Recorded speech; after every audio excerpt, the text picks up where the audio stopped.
Salam, qadırlı iyleşler, mehriban vatandaşlar. Birin bugünkü jemlenip geçiriyen gepleşigimizin, programmamızın bir aydın bir belli maksadı var. Bu gepleşigin maksadı birin üstümüze ozolky bir eden gowy işimiz zararlı üstümüze atılan tökmede cevap vermek. Yönü biz bu gepleşikte tökmetçi bilen hiç dava janjala girmek maksadımız yok. Kısaca şu bolup geçen dağın tarihini aytsak, 2022 ýylyň 14-nji fevralyna biz Zoom'da ýygnanyşyp 30-dan gowrak adam bolup Türkmenistanyny 12-nji martda geçiriljek prezident saýlawlaryny demokratik oppozisiýa, Türkmenistanyň demokratik meýilli garaşdanlarynyň, ýani raýatlarynyň, şeýle de demokratik hereketiň wekilleriniň adından bir dalaşýar görkezmeliýän karara geldi.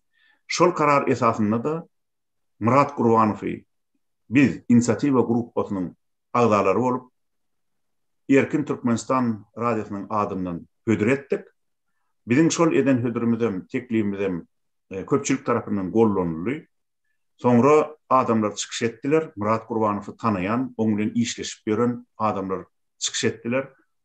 Ýalňyşmasam bir 15-20 adam, belki ondan köprak adam çykyş edenler şol gün 14-nji fevralda. Netijede Murat Gurbanowyň kandidaturasy sese goýuldy, hem de şonu sesleriň köpçüligini aldy. Ses veren adamlaryň 32-si Murat Gurbanowyň kandidaturasyny gollady, 2 adam garşy boldy. Bir adamym ýalňyşmasam özüni saklady. Emma şonun bir näçe gün geçenden soň has dogrusu 27-nji fevralda Allamrat Rahimow diýen biri çykyş edip gepleşiginiň adyna da uruş, propaganda we şemeçillik diýip at goýup şo geçirilen ýygnagy inkar etdi. Ýogsa özü şo ýygnakda ýokdy. Ol kimdir bir ýekeje şu ýygnaga gatnaşan bir adam diýen zatlaryna sallanyp Murat Gurbanowy hem de meni diktatorçylykda aýplady, hem ýalançylykda aýplady. Oň diýmegine görä şo gepleşiginde şol alyp baran ýeketäk özüniň alyp baran gepleşiginde hamana şol ýygnak bolmandyr. Bolaýsa da bary ýogur 10-11 näme adam atnaşypdyr. Murat Gurbanowy gollawan bir bary ýogur bir oýnam adam ses beripdir, bir oýnam diýilýänam 10 bolýa, 11 bolýa, 12 bolýa. Şo netijede şol galplaşdyrylan habar ýetirildi halka diýip adalatyň adından hamana adalatyň şürbaşy öwri ýalak bolup şeýle halka näde bolup maglumat berdi. Hem de bize göskön tökmedi. Indi bugün biz Allamrat Rahim bilen bir jedele girmek ýa nimetmek maksadymyz ýok. Ýa Allamrat Rahim hakykati aýdanyň bilen onu boyun alýan adam diýil. Men hutda özüm onu kän ýyllardan beri görüp gelýän. Şoň üçin biziň etjek bolýan adamyz, bugün biz şol ýygyna gatnaşan adamlardan belli bir bölegini jemledik. Ýene de Zoom'da. Inni häzir şol adamdan her gaýsy goý özüniň gatnaşanyny, çykyş eden bolsa çykyş edenini aýtsyn. Ses beren bolsa nähili ses berdi şonu aýtsyn. Ýene bir ýedek şo Murat Gurbanowyň kandidaturasyny gollaýan ýa gollanýar, şonu tasdiklasyn. Biziň etjek bolýan işimiz ine şeýle ýönekli iş. Onu ruhsat berseňiz men şu ýygynyň adamlara bir-birden ses berdi, söz bermekçide. Ondan her kim öz nemesine göre, pozisiýasyna göre, graždanlyk pozisiýasyna göre öz pikirini beýan etsin. Inni mümkin bolsa, eger garşy bolmasaňyz, oň ýaşaýan ýurdumda häzir wagt ören giýjikdi. Şoň üçin ilki biz Timur herkerde söz berelim. Timur söz senden onu başla ber şu biziň çykyşymyzy. Salam edip arkadaşlar, sağ olun. Özür için. 2020 ýylyň 14-nji fevralynda biz ýygnanyşdyk. Ýygnakda şol Zoom'da göne açyk ýaýynda 34 golay adam ýygnandy. 34 adam, 29 adam şo ýalňyş bolan näme el galdyrdy. şu Murat Kurbanova taklif bapy. Menem şu günde bardym, menem şu gün öz çıkış etdim ve Murat Kurbanova golladym şu gün. Şunu men açık takliflayan. Yenidem şol häzirem Murat Kurbanova goldayan. Sağ olun. Köp sağ ol Timur. Ini Timur'un getirýän şu adam sany bilen bizdäki resmi nimede görkezlen dokumentde görkezlen biraz tapawut edýär. Onun sebebi ýeketek sebebi bar. Adamlar biraz öňlü soňrak nimetdiler de gatnaşdylar. Mysal üçin ses beren adamlar çykyp gitdi. Ya bolmasa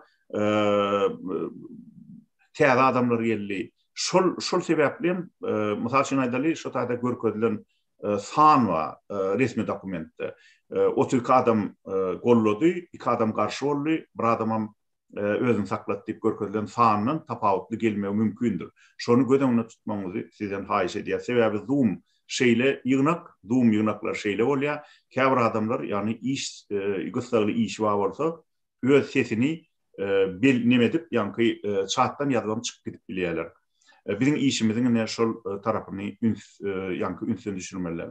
İnnik söz biz şu 2020-nji ýylyň 14-nji fevralyna demokratik oppozisiýa, demokratik protest hereketiniň hemde Türkmenistanyň demokratik meýilli grażdanlarynyň adynyň ýeketek kandidat hökümine, dalaşgar hökümine şu öňdäki prezident ýygnaklaryna hödürlenen kandidatura hödürlenen Murat Gurbanowyň özüne geçirýär. Murat şunky ýygnagyň sebäpleri hakynda siz näme aýdyjak? Salam, hormatly watandaşlar. Birinji bilen men hemmäňize minnetdarlyk bildirýän. Men maňa ses berip golaňyza, maňa ynamyňyzy goýanyňyza. Men sizin ynamyňyzy hökman öýdän, hökman hem hereketleri edip. Indi şu ýygnak boýunça onun öňküsün ulu bir ýygnak boldy. Şu ýerde bir ertesi, ýani ses bermeşek edişdikde her kim öz kandidaturasyny goýýar we ses bermeşek edişdik.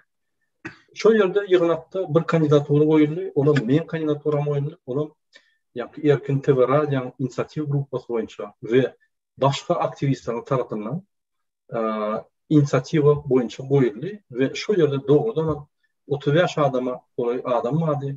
Şoň 3-4'ü giyip çykyp ýanky sanlaryny açyk nimetdiler ýöne ses berenler 32 adama ses aldım men 32 adamı şol gelen adamlardan. Mysal üçin gelen adamlar bolanlar ine alaly Timur Serkerde. O diňe özde arkasynda aktivistler bar. Sibirsk regionunyň aktivistleri bar. Russiýanyň aktivistleri arkasynda bar. Şu ýaly adamlar boldy. Arkasynda aktivistler ol bir ses diýip hasap edilýän ýöne toporlar, gurulmalar ve aktivistler ve ýöne grażdanlar boldy. Şu ýygnakda hemme türlü adamlar boldy, öz pozisiýasy, türlü adamlar. Şonuň üçin diňe aktivistler diýilen bolany, diňe ýanky grażdanlar diýilen bolany hemmesi boldy. Hemmesi türkmen grażdanlar. Şol ýerde ses berildi, dogrusy şol bolup geçen ýygnakda agly bir bolluk hiç edip neme olmadı, aramızda bir dava turmadı. Hemmemiz agly bir ine faýdalandyk. Şol men tasdiklajak bolýan, ýene olarak hemmemize minnetdarlyk bildirjek bolýan. Maňa ynam berenlere we sizin ynamyňyzy öýdüjek bolup men diýjek inşallah. Sağ olun. Köp sağ ol Murat. İnniki söz iýleşimiz omanky. Eger eşitýän bolsaňyz, onu mikrofonuňyzy açyň da başlaýar. Köp sağ olun söz bereniz üçün. Ben de 14. fevral 2022 yıldaki Zoom'da ben de vardım. Ses de verdim. Ben her zaman da Murat Kurban için arkasındayım. Her zaman da ona ses vereceğim. Köp sağ olun. Sizem sağ olun. Onu inniki söz Zarinanki iyileşimiz Zarina Akçambanki. Zarina şol gün men ýadymda bardy hem çykyşam etdi. Зарина, мы представляем вам слово. Можете выступать. Здравствуйте. Хотите на туркменском или на русском? Нет, можно на русском. Пожалуйста. Здравствуйте всем. Да, я действительно была 14 февраля 2022 году мы выступали, я дала слово Мурат Курбановичу, и постоянно за его спиной всегда мы будем. Мы выбираем только Мурат Курбановича. Спасибо. Спасибо вам. Тогда, значит, следующее слово мы предоставляем нашему земляку Сердару или Ходжанепесу. Ассаламу алейкум, сау Еще раз также подтверждаю, что Мурат Куличевич Курбанов достойный кандидат в президент Туркменистана, Туркменистан'ın güllep ösmek için doğru kollayarız. Köp sağ ol. İnniki söz Nurcan'ınki. Nurcan, siz şolun yığınakta yanlışmasam çıkış ettiniz. Öden bir gedeklerle belki iki gedek çıkış ediniz. Ödünüz onu kovulayansınız. Eğer şu arada biraz giyinşirek aydaysanız kovulur. Mikrofonumu açın Nurcan. Bağışla. Men o yığınaktan öňüm bir gün Zoom'da boldum. Eger de birden gelip bilmesem, men sesimi Murat Kurbanoviç'a berýän diýdim. Men sesimi Murat Kurbanoviç'a berýän, her zaman bermäge de taýyn, en güýçli kandidatura на сегодняшний шоуынкы günü Murat Kurbanoviç. Murat Kurbanoviç durmadan, yadırmadan 2 yıl 7-24 saat işleýär. Halkymız için elinden geleni edýär. Şoň üçin men sesimi Murat Kurbanoviç'a berýän. Awa Nurcan, ýöne başlamaly 14 fevralda bardyňyz dämmi? Ýani ýalňyşam. Bardım. Ben öňünden подстраховаться da ettim dedim. Eğer gelip bilmesem dedim. Öňünden men sesimi berýän diýip aýtdym. 14'üne de tasdikladım. Ýadymda, ikisem ýadymda. Bolýa köp sag bolun. Tasdikladyňyz ýene bir gedek naşy çykyş eden adamlaryň hemmetine özüniň şol 14 fevralda ýygynaga gatnaşyp şo çykyş edenler çykyş etdim diýip aýdýar, ses berenlerim ses berdim diýip aýdýar. Bu özüm möhüm şey diýen biz hakykaty ören berk yönököy hem berk usulla ýüze çykarmak isleýär. Inniki söz Liberty'nki. Liberty, mikrofonu aç. Salam, hormatly vatandaşlar. Menem geçen ýerde fetberlikde bardym. Murat Kurbanowy goldaýan, häzirem goldaýan, hemişe de goldaýan. Çünki hemişe bilen al adamdy edýär. Hemişe elinden geldiği kadar ala dediyar. Şonuň üçin bir Murat Kurbanowy goldaýan. Sağ olun. Ini Liberty gollayan ýaňy köp sag bolun. Ýöne siz şu 14 fevralda şu ýygnakda barmydyňyz? Teklip edilen Muratyň kandidaturasy kim sese oýlandy? Murat Kurbanowa ýene de ses berýän. Yok, şoun barmydyňyz 14 fevralda? Şon aýdyň adamlar ýene ses berýän diýmände öň ses beren bolsaňyz şonu tasdiklamaly häzir. Ses bermedigen bolsaňyz inne şun ses berýän ýetiňiz ol aýry bir mesele. Ýöne 14 fevralda gatnaşyp ses beren bolsaňyz şonu hökman aýdyň diýjek bolýan. O men geçen ýerde bardym 11 fevralda men. 14 yok, 11 değil, 14 fevralda. 14 fevralda men ses berdim. Bolýar. Onu şunu menden gat görmäň, ýürüýte şunu üns çekýändigime. Sebäbi şu 14 fevralda gatnaşyp ses beren bolsaňyz, şonu ilki mümkin bolsa tasdiklan. Eger gatnaşmadygan bolsaňyz, onu men gatnaşmadym diýip aýdyn şonu. Haýsam bolsa. Sebäbi gatym ýokm. Inni häzir men bilemok, Musa barmy ýokmy nemede? Eger bar bolsa Musa onu söz senden bolmasa da biz häzirlikçe inniki çykyş etjege geçşi. Musa tek yok, şeyle mi? Men bar, mümkün mü? Bolýar Musa, onu söz senden. Salamu aleykum vatandaşlar. Men 13. fevralda da 14. fevralda da men ýygnaklara gatnaşdym. 13. fevralda hemme geňeşiň hemmesiler köpsi geldi. 60'a töwerek aktivist gatnaşdy. Şol ýerde bir kandidatyra öňe näme hödürläp, şoň saýlawlara teklip ederiz diýip kabul edildi. 14 fevralda yıngnak geçeriz deyip hemesine haber verildi. Kabirler girip bilmedi. Şol yerde Murat Kurbanov'u goldayas deyip söyleme ses verdik. Ama Allah Murat Rahimov hayp etmek için özünü anıklaman 14-15 adam katlaştı deyip Yo 11 adam deyip değil mi? 11 adam. Yok 14-15 değil de. Doğru. Yani o yerde video protokol var. Allah Murat Rahimov şol yerde anına yetmeyen bir adamın sözüne salgınıp yalan tuhmet attı da diktatura deydi, beyleki deydi. O yine çağrılandı, haber verildi, öne mertlik yetmeyen son gelmedi.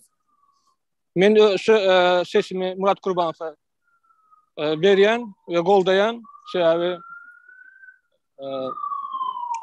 näme münasipli kasaplayan bir kandidat öňe teklif edende beýle kandidatlar gadagan edem zok. Men Murat Kurbanov'u goldayan. Sağ olun. Gollayanın üçün köp sağ ol. Ýöne men ýene bir gede gaýdýan adamlar. Eger biziň esasy häzir nämämiz biljek bolýanda adamyz şol Allah Murat Rahimowyň tökmetini halka görkezjek bolýar.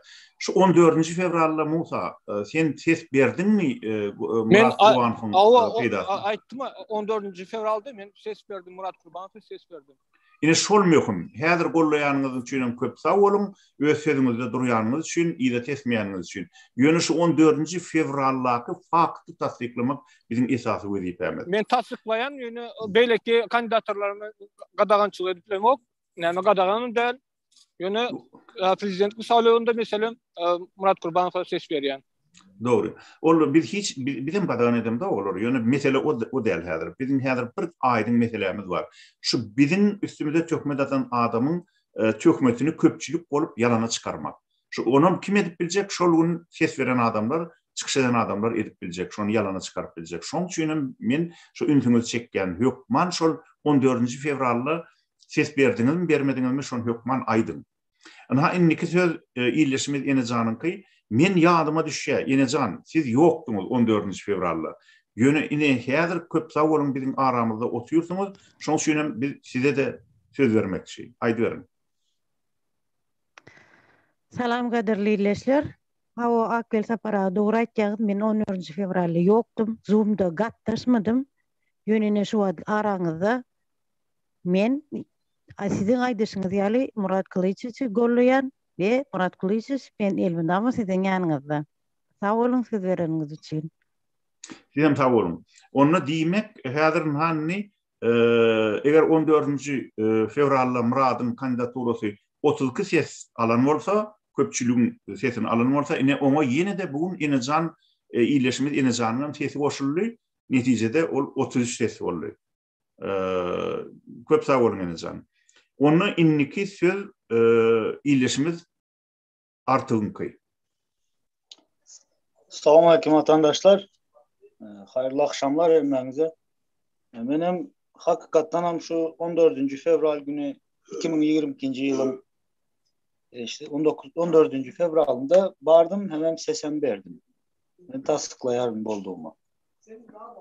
Murat Kurbanow'a yine de goldaýar Murat Kurbanow'u, çünkü hakykatdan alyp baryp oturan işleri yani seyredip görsen adam hakykatdan aladansını edýär, işiniň aladasyny edýän adam, işiniň izini tutýan adam sağ bolsun edýän aladylar üçin. Tabii ki bu zatları tek başına hiç kim başaryp bilen ağız birlikte alıp çıkmalı, nasip olsa vatandaşlar günden güne köpeleli azalmalı. Sağ olun. Köp sağ ol artık. İnniki söz ýylyşymyz Maya sizinki. Aýdy berin. Siz bar mıdınız 14 fevralda? Bardım. Da ya была. Здравствуйте. Ses berdiňiz mi ya bermediňiz mi? Nähile hareket etdiňiz şoň? Я обеими руками ses verdim. Я голосовала обеими руками. Единогласное голосование было. И еще раз обеими руками голосовать буду. Так что мы за свои слова будем отвечать и отвечаем. Так что 14 февраля этого года мы были в этом совещании. и голосовали единогласно. Нет, не единогласно, нет. Двое были против, один воздержался. Но, тем не менее, лично вы голосовали. Да. Лично я обеими руками голосовала. Да. Еще раз скажу, за Мурата Кылычевича. Спасибо. Спасибо, Майя. Спасибо. Значит, следующее слово мы предоставляем нашей землячке Нине. Нина Айдверн, söz sizden. Salam, hurmatly vatandaşlar. Ben 2022 yılın 14. fevralında yignaga gatnaştım. Murat Kurbanov'a da sesimi verdim. Hazırda Murat Kurbanov'a sesimi berýärin. Köp sağ olun. Ne kıyıklı hem düşünüklü. İnni yine de bir serdar var bizim aramızda. Demek yankı aydırşayalı iki serdar gatnaşya şu yığınaga. İkinci serdar. Eğer meni eşitleyen olsanız onu mikrofonunuzu açın da başlayıverin. Siz var mıydınız 14. fevralda bizim aramızda? Ses verdiniz mi?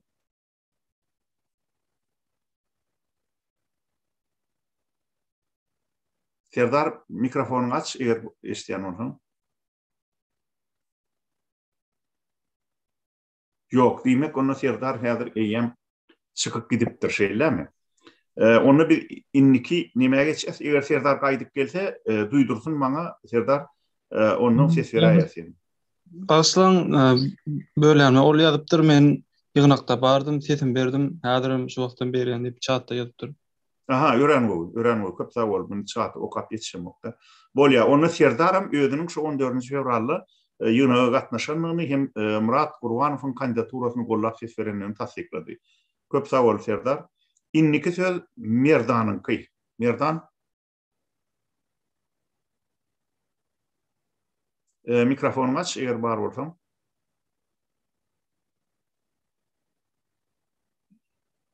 Merdan meni eşitmeýän bolmaly. Bolýa, onu Merdanyň hem häzirlikçe üstünden geçýäs, inniki söz berýäs. Eger nemesse ondan gelse aýdaýyn. Inni men şu sanawymda Türkmenka diýip ýazylgy. Eger Türkmenka gelen bolsa, başyny aýdy berin. Söz sizden.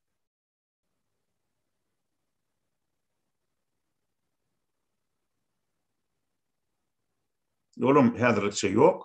Adamlar işli, men düşünýän hemmekşi edil ýygyna gatnaşyp bilenok. Käbir adamlar häzir işden öýlerine gaýdyp gelýär, power berenler bar.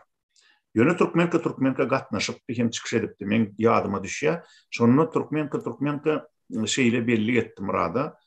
Murat mümkin bolsa şu öz çykyşlarymyzda diňe türkmenler diýmände Türkmenistanlılar hem din sebäbi Türkmenistanda dürlü halklaryň wekilleri ýaşaýar. Olary biz kemsitmeli dällip Murada belli edipdi. Sebäbi şu Türkmenka şu diýen söz men ýadymda. Hemem şoň Muradyň kandidaturasyny gollap ses berendigem ýadymda. Ýöne onu elbetde öz aýtmaly. Men häzirlikçe sora goýan oň gawadyny gelse. Bu öğren oğlu. Я только приехала. Очень хорошо. Давайте тогда, это же наилучший вариант, если вы сами скажете. О чем вообще речь идет? У меня что-то интернет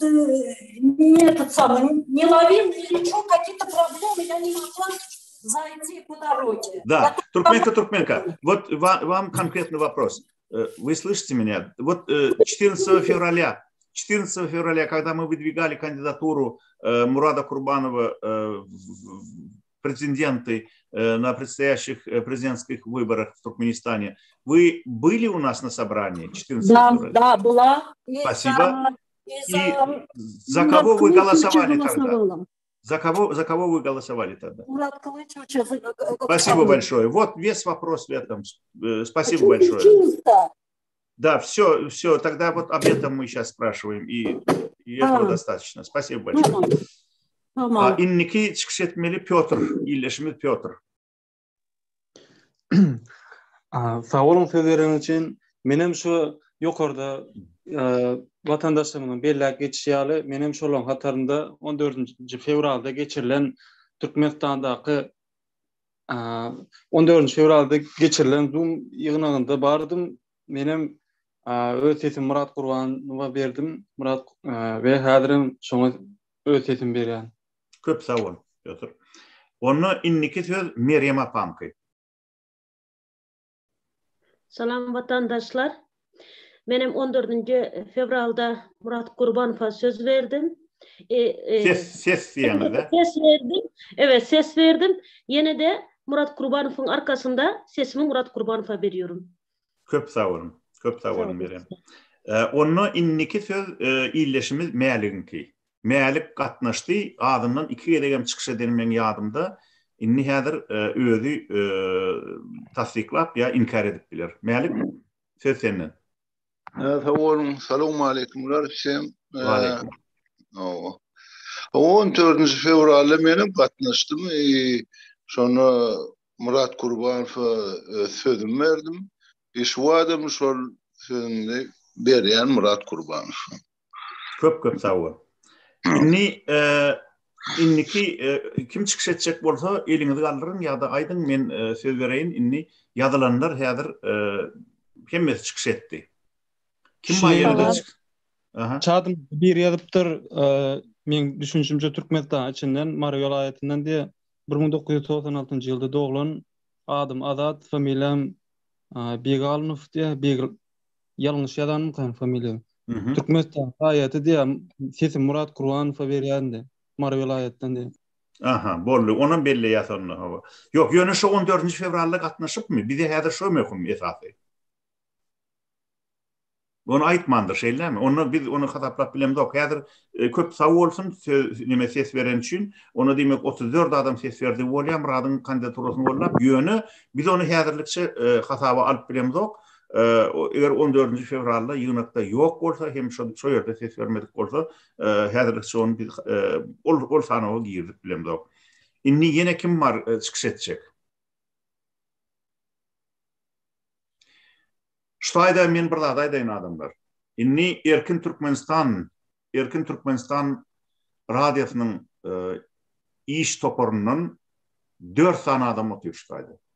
Şu 4 adamyň 4'sem 14. fevralda şu ýygyna gatnaşdy. Hemde Murat Kurbanowyň kandidaturasyny gollap ses berdi. Ine şu 4 adamy biz ştaýda goşup bilýär. Olar häzirem biziň aramyzda otyr. Ana şol adamlaryň nemen adyny görýän. Ýöne olar biziň şu iş toparmazdan biz özümüz olara ýüzüni açman işlemegi teklif edýär. Şunlar nemelerde de olar demokratik ýöneklara gatnaşýarlar. Ýöne köplenç gynantarym häzirlikçe çykyş edip bilen oklar. Diýmek hanny 24 adam häzir özüniň şu ýerde ýene bir mesele verilmendir, söz verilmendir. Kim beledi? Elini galdyrdy. Ýok, ol şol biziň toparmazdan. Ýalňyşmasam. Gülele ya da çykyş etjekmi? Çykyş etjekdi. Bolýa aýdyň onu. Salam aziz vatandaşlar. Benim 2022. yılın 14. fevralında geçirilen Zoom yayınında bardım ve öz sesimi Murat Kılıcıviç Kurbanov'a verdim. Yine de öz sesimi Murat Kılıcıviç Kurbanov'a berýärin. Sağ olun. Köp sağ olun. Doğru. Onu Gülele diýmek çykyş şowun bar eken çykyş edipdir. Ýöne Gülele onu men ýalňyşdym bagyşlan biziň toparmazdan däl onu. Biziň toparmazdan bolsa men sesini tanamaly özüm. Ýöne biziň toparmazdan şol 4 san adam häzirem gatnaşýar. Şu ýönekde bar. Inni men özüm şol ýönekde bardym. Men inisiatiwa toparynyň başlygy hemde menim ses berişlikde Murat Kurbanowyň kandidaturasyny gollap ses berdim. Netijede gadyrly illeşler bir zada üns berin. Şu wagt ine men özümem goşdum. Jemi 25 adam 14. fevralda Murat Kurbanowyň kandidaturasy dalaşýar hökmüne görkezlenýär. Şol ýyna gatnaşanmy? Hemde Murat Kurbanowyň kandidaturasyny gollap ses verenlerini yeni bir gedek tasdikladılar. 25 adam. Belki de 26 adamdır. Häzir ýekece. Tontişam aý bölegi. Tontiş. Tontişam aý bölegi mady bolýan olar neme ýazýa bedi ýolady. Doğru. Tontişam bady. Tontişam ses verdi. Hatta ýalňyşmasam çykyşam etdi. Diýmek hawa aý bölegi bolmady. Demek 27 adam. Yine şu wagt 27 adam boldy jemi. Köp sawol Murat şu belliň üçin. Yine get bilmeyenlerin masaya sılkı verildi, girmesi gelmedi. Doğru.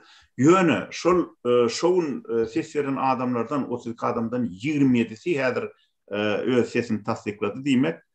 Şuň özü gadarly illeşler görkezýär.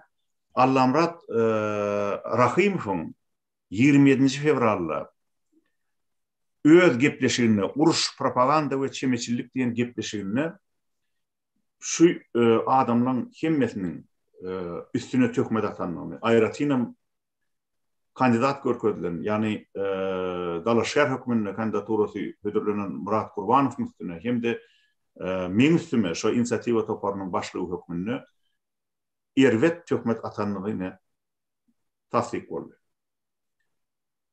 Biz häzirlikçe Allamrat Rahimow diňe kysgaça şunu aýdyp biljek. Allamrat beset tökmetçiligini, tökmet atmaň beset. Eger de sen Türkmenistanyň halkyna agyr ýagdaýda kömek edip bilmeýän bolsaň, ýagşy işler gollap bilmeýän bolsaň, iň wärkisi ziyan etme. Şu ziyan etmesen belki şolam sen halka peýda etdiň bolar. Yine bizim häzirlikçe sana berjek maslahatymyz.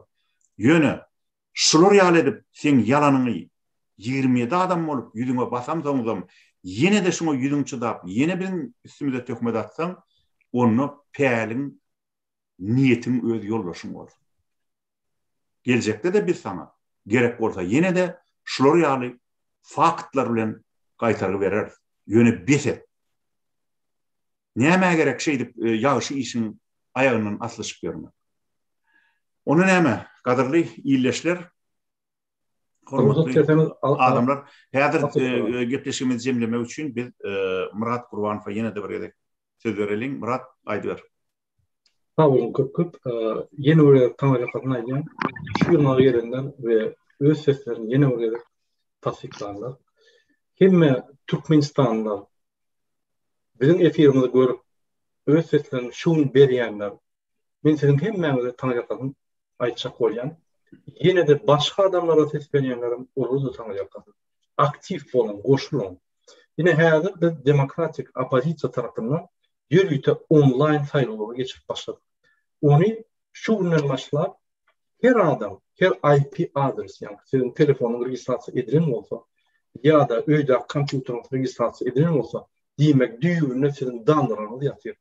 Şu sebäple sizi bir Türkmenistan diýip hasap edýär. Siz öz sesinizi berip bilersiňiz. 12 martda çerli kıssanman istenlik adama ses berip bilersiňiz. Hemme dalaşýarlar bardyr. Menim çykyş eden videolarym var şöyle bu düşünüklüdür. Yine şu ýerde hakyky kim kime ses berýär, kim kime bolýar, şu ýerde görkezler. Biz diňe bir ýeki tak kandidat goýman, hemme şu özüne dalaşýar diýip çykan bolsa, hemmesini goýdyk şu ýere. Şoň üçin biz de haýyş edýär, şöyle ses berin, görkezim kime ses berýäniňizi. Egerde Ahmet Rahimowa ses berse, ulutsa onu ul hakykatdan lider bolýar. Egerde Serdar Berdimuhammed tutsa, onu ul dogrudan hakykatdan lider bolýar. Bize esas hakykat berip. Şoň üçin ses berimizde hiç sady ýa-da gatdala boşmaň. Dine öz anyk kelläňiz bilen arasy asbudulup ýürüňiz bilen arasy sesler. Ine şu ýerde sesler hakykaty görkezýär. Şoň üçin şuň kunna biz hemmämize taňýardyk. Biz Allamrat Rahimow goýýar, hormat goýýar.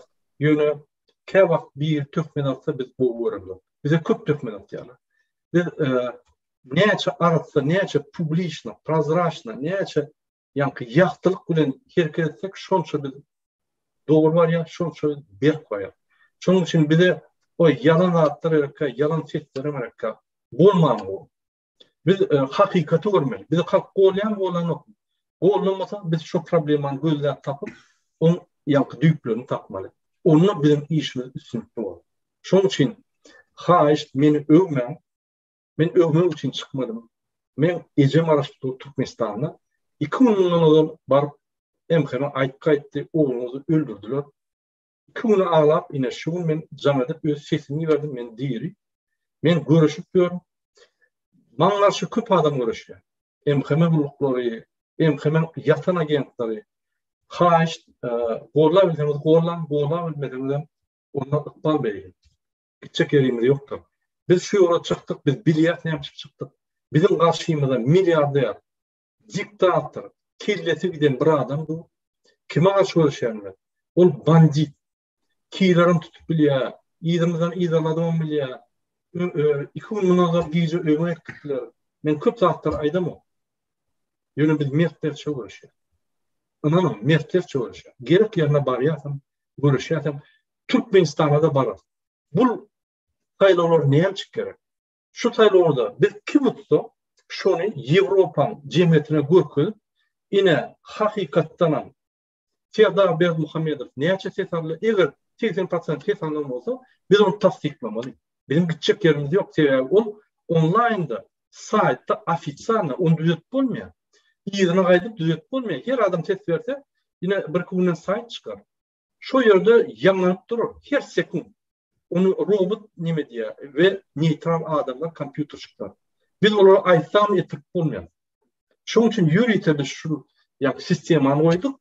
Şu sistemi boyunca biz arasında bulun için Avrupa cemiyetine azat devletlere düşündürüp şol adama golum ettirip şol adam Türkmenistan'da bar partiyalar açıp yol açıp değişik edip azatlı Türkmenistan'a salmak için istiyor.